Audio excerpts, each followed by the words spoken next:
Okay, so I'm trying to make sure I respect my neighbor's privacy, so you guys get to see the window ledge. It's kind of a continuation of the video that's currently uploading.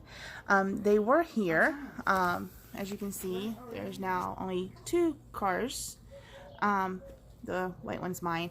But they both drive black vehicles, and as you can see, only her car is here. The roommate or the friend said that they came in, and then David mentioned that they were going to be back, and then they left again.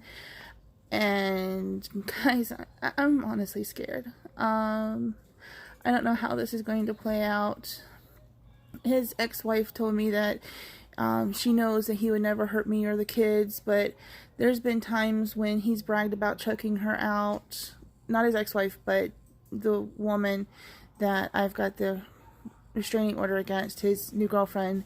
There's been times when he's, said that he's bragged about choking her out. I've seen the bruises that he's left on her. There's been times when we were dating that he would choke me while we were being intimate, and he would hit me, and it was always like just slaps on the ass, but sometimes he would get angry and he would just like reach out and cuff me on the back of the head or something like that. And I mean, my self-confidence was really low, and I just assumed that I deserved it, but now it's like I know I don't deserve that kind of treatment. And oh crap, the officers just drive by. So anyways, guys, sit down. Go sit down somewhere. Sit down. The officers drove by. Yeah, sorry, that was my 9-year-old. You guys saw the officer's car drive by. I don't know if he did a turnaround or not, but that is not his vehicle. That was pulling back, and it's not the officer's vehicle. So I did just call them and tell them that they just left, and I don't know when they're going to be back, but until they do come back, I wanted to kind of hold the horses a little bit and not have anything said or done at this moment until go play your tablet, honey. Okay. Until they come back. I told them that I would give them a call when they did come back. But yeah, I am legitly afraid. Dave carries a knife on himself, and I know it's just a pocket knife, but he keeps it really sharp, and it's got a curved blade with a serrated edge, and I'm just scared that he might decide that he's going to try to use it, because I've done managed to piss him off or something. And she had some type of paperwork in her hand, and it looked like it had blue tape around the edges, and I don't know what it was. But I put in a request for the mail to be held, so that way they can't intercept my my mail and get my new account information or my credit cards. I did put in notations that I didn't want the mail to be released to anyone aside from me, because of the fact that I've got credit cards and new account information that is supposed to be delivered, and I don't want them to have that information. I'm scared, guys, but I'm not stopping. I gave this man 2 years of my life. I bent over backwards for him. I added him to my insurance. I paid his insurance premiums. I made sure he had life insurance and health insurance and legal insurance, and everything that I could give him, I gave him. I had made out a will naming him to be my beneficiary of everything, and that if anything happened to me, then he was to get the kids and all of my insurance money, and he was going to be the executor of everything. make sure that the kids are taken care of. And I mean, I literally did everything for this man, gave him everything I could, and he goes and he treats me like this. So that's not them either. They're in a black car. But I mean, I can't imagine how anyone can do this to someone who gave them so much.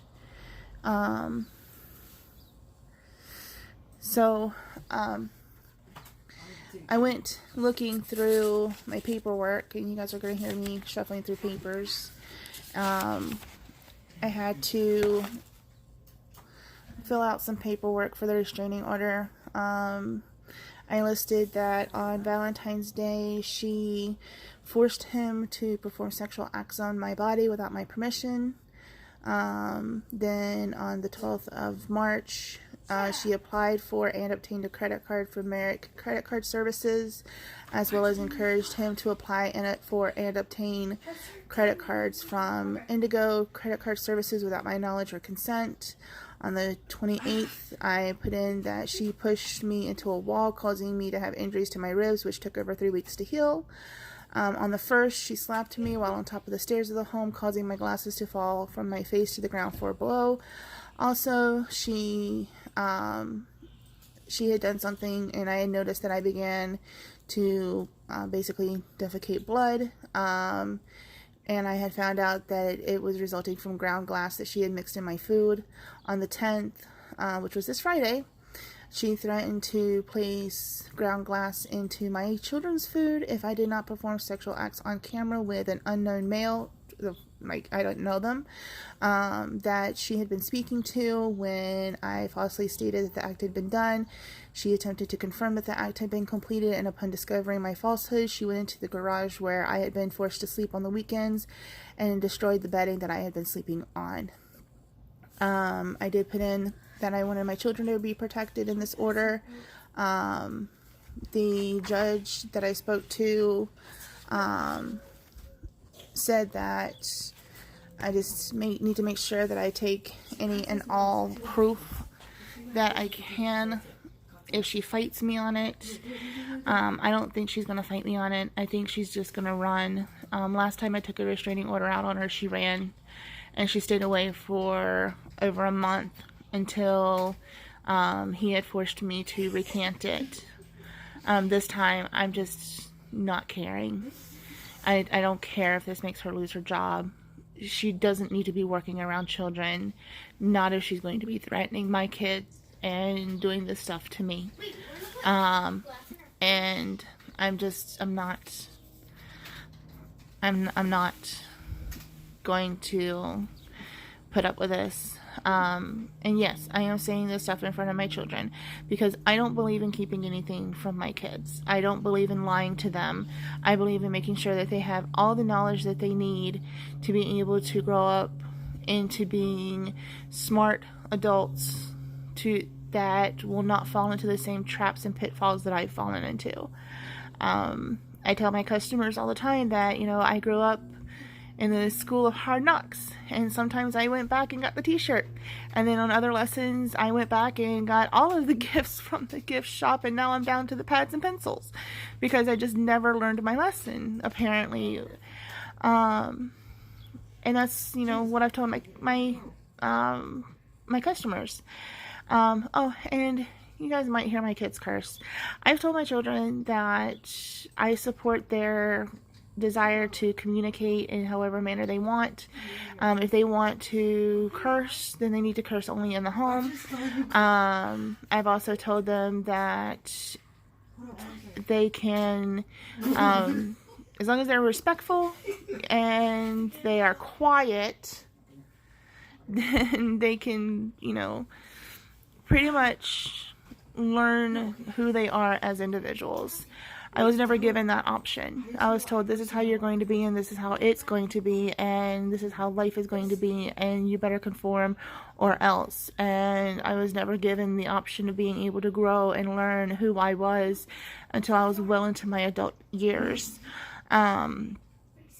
So I don't want my children to have to conform to someone else's ideal when I want them to be able to be quiet and grow and learn and realize that they need to sit and observe the world and interact with it and learn who they are. And they know that I'm here for them. If they need me, they can come to me anytime they want. And I'm not like a helicopter parent. I'm not going to be all over them all the time. And I will steer them when they start getting rowdy, as you guys heard me do that twice now. But, oh, my battery's dying. Okay, I'm going to move you guys. We're going to move over here to where my charger is, and you guys get to look at my door. What did you say? Okay, so, I'm going to show you guys some stuff. This right here is what he gave me for our first Valentine's Day. I thought it was really sweet, and it did have a little heart, but the heart kind of fell off. But he surprised me with this on my bedside table for our first Valentine's Day. And then this big guy was for our second Valentine's Day. He surprised me with this guy. And these are like mementos of better times when we were happy and in love, and he treated me well, and to me, they're memories of a better time and of a happiness that I'm never going to experience again. As I shared with you guys, he was my final chance to find my forever happiness. And, I'm of the mindset, 3 strikes are out. He was my 3rd strike, so that means I'm out. I wish, I really, really wish that I had just never believed the fairy tales of love, and never believed that love would ever find me. I should have listened to my family when they told me that no man would ever want a woman with kids unless he was wanting some free ride. And I should have listened to them when they said that no man's ever going to want a woman who has ambition. Because they considered that type of mentality to be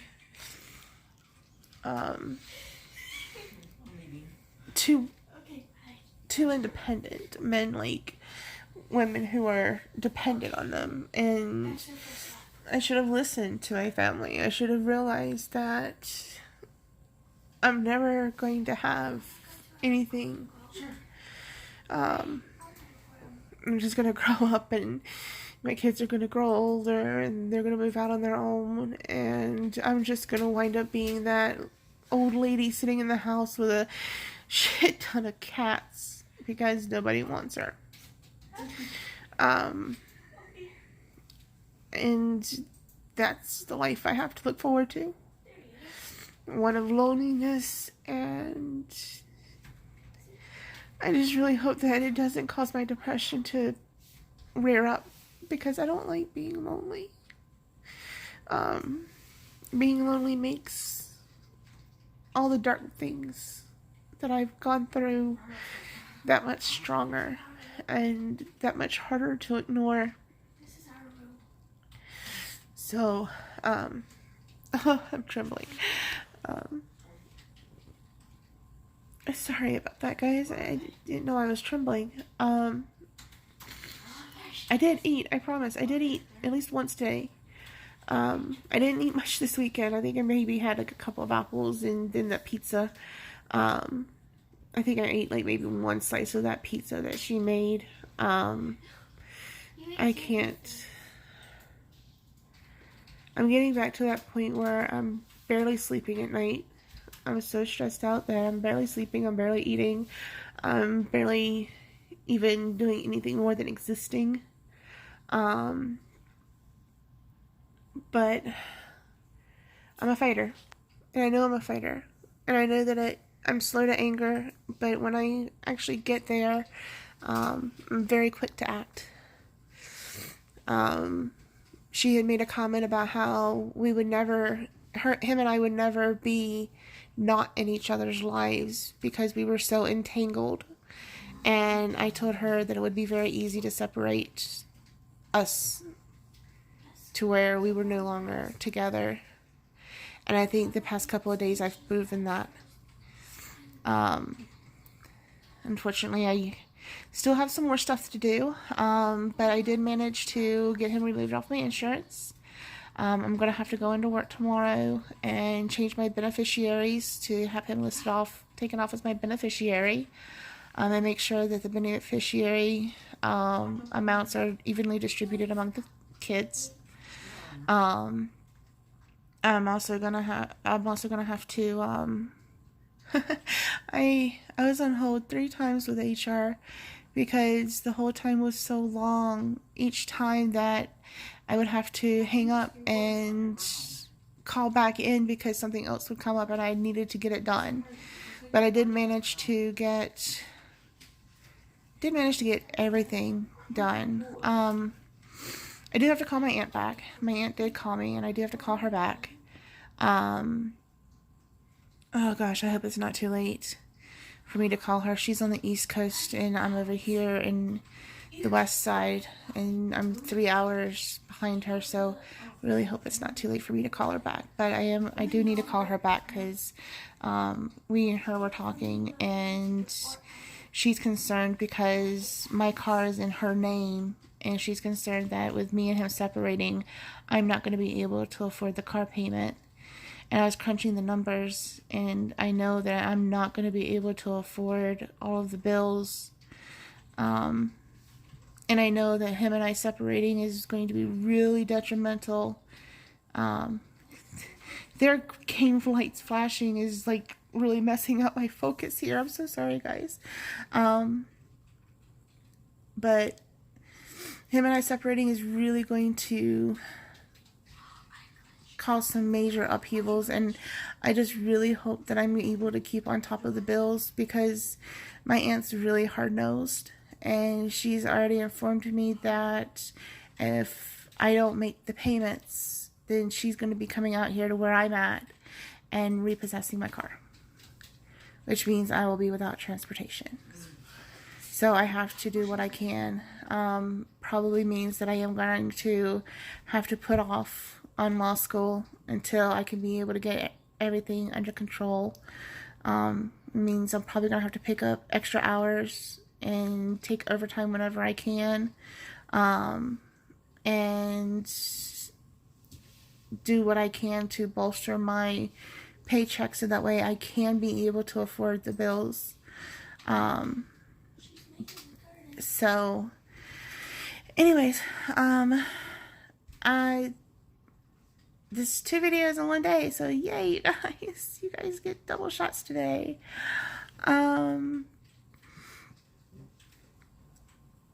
It's hard.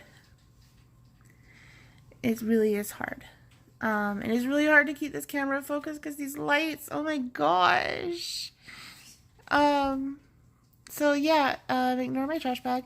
It's hanging on my door. Yes.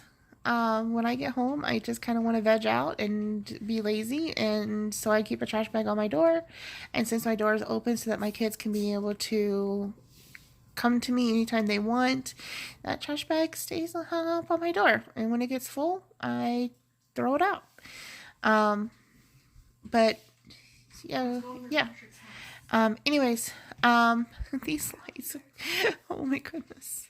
Alright, so I'm gonna go spend some time with my kids and hang out with them for a little bit, and I shouldn't have that much of a hard day tomorrow. The rest of the stuff that I've got to do is just simply taking him off the electricity and the cable, or not the cable, but the internet. I already called the landlord and I told them what was going on, and I told them that I had to file for eviction papers to remove him and her and his friend from the lease. So, they said that that would help with my petition to have them removed.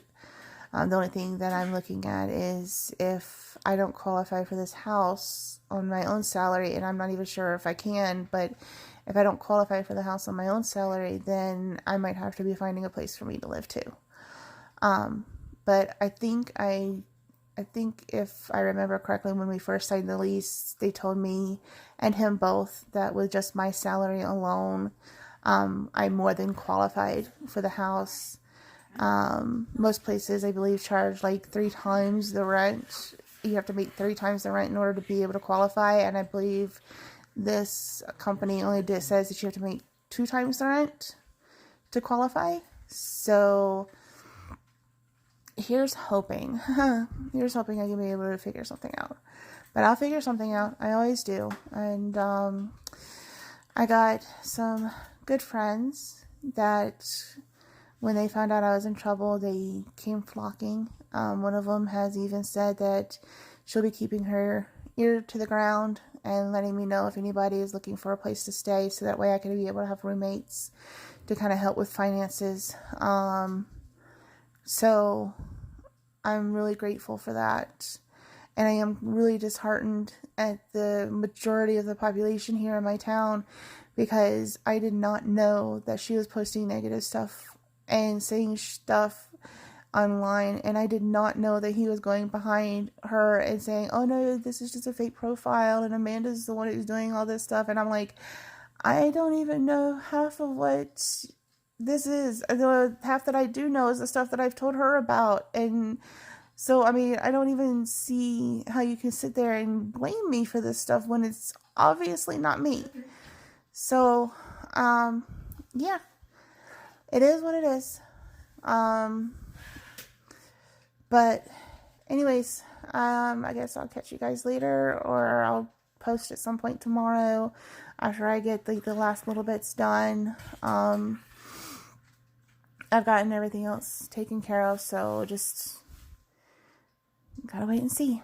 So anyways, hopefully I'll still be awake when they get back, so I can be able to make sure that she gets served and make sure that she's removed from the house, because I do not feel safe while she's here, and I don't feel safe with my kids being here with her.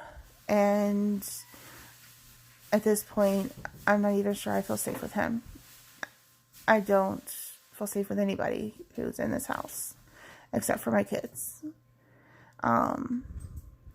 So that's me. Anyways, you guys have a good night, and hopefully I'll have a chance to post tomorrow. So, alright, bye.